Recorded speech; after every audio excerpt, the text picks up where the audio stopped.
Hi, I'm James Solkowski. I'm your instructor for this course. This is your free course in classical art, and the subject is the basic shapes that we find in nature. And all these shapes relate to everything in nature, from the still life to the floral to the figure and the portrait. So join me now and let's talk about the basic shapes. So here we have the basic shapes found in nature. Here's a sphere, very important shape. There's a cube. Look at the front and side. You can see the cube. Another shape is the cylinder, very important shape. And the most important shape is an egg. The egg is found in many different things in nature, especially the head. We'll study later how it relates to the head and the portrait. See, the eyeball now is a sphere, spherical shape. The mouth is a cylinder shape, and once we know how to shade the cylinder, we can shade the mouth. The base of the sculpture here is a cube, and then over here we have the column, which is a cylinder, and the top of the column is made up of the other basic shapes. So nature includes all the shapes. Let's look at the 5 planes of light. Here's the sphere, the half-tone, going into the shadow, and then there's a reflected light. And on top of the light is the highlight. The same movement of light is found on the egg. So you have the light, then you have the half-tone, then you have the shadow, and then the reflected light, and finally the highlight. On the cube, we have a front plane and a side plane.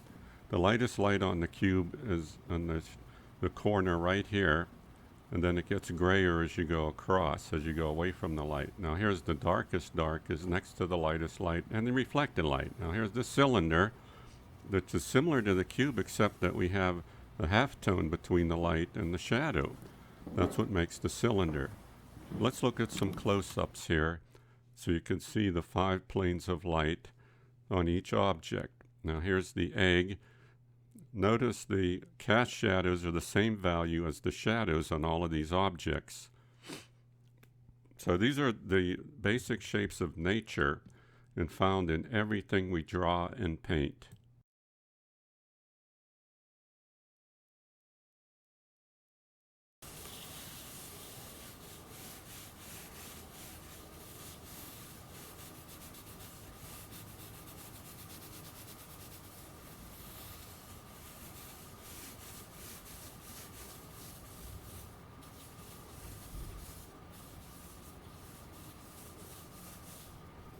Let's look at these shapes now. Here's a sphere. I'm drawing on gray toned paper, so I'm using the paper as my middle tone. So let's block in a shadow. So we have 2 planes. We'll have light and shadow. We'll blend that and smear it around a little bit. This is a soft vine charcoal or willow charcoal. So we'll soften that and smear it and have a gradation from the shadow to the middle tone, which is the paper. Now we'll get some white chalk and we'll start to build up the light on the form. So with our light coming from the left, we can see how the form builds. So build the light out of the center of the form, and I'm using the white chalk to define that shape, and you see the white chalk moves into the gray toned paper for my half tone, and then it moves into the shadow. So just smear it around with your finger, then get your kneaded eraser and just erase the reflected light area of the sphere. So now we have 4 planes. We had light, shadow, reflected light, half-tones, and we'll just softly blend it. And the more I blend it, the more form I get. So we're strengthening the shadow again with the charcoal, and then we'll put in the highlight. So there are the 5 planes. You have the light, the half-tone, shadow, reflected light, and the highlight. Let's look at another shape. the egg shape, which is very similar to the spherical shape as we shade it. So break it into light and shadow first.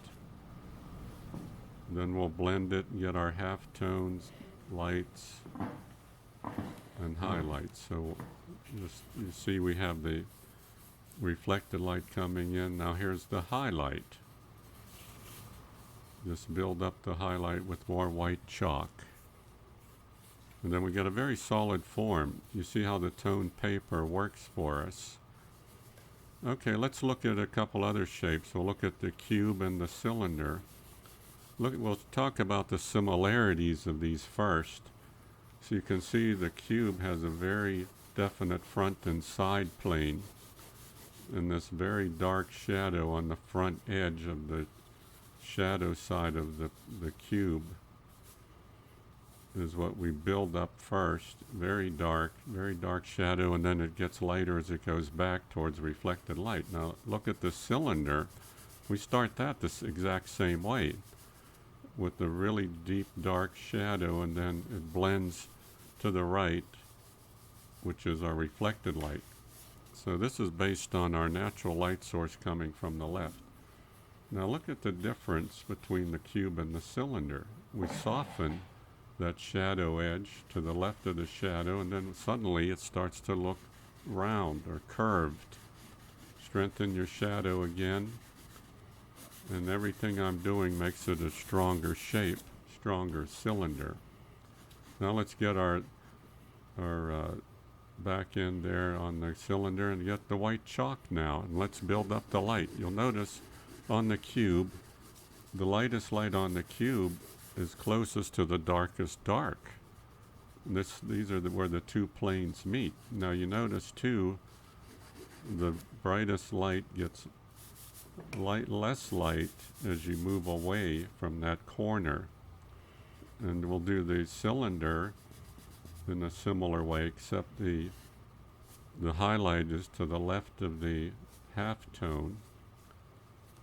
You see we have the highlight moving, the light moving into the halftone, moving into the shadow, and then the reflected light. And then what we'll do is strengthen that highlight right on the axis of the cylinder. So you see how easy it is to get a nice solid form when you use your gray toned paper with charcoal and white chalk.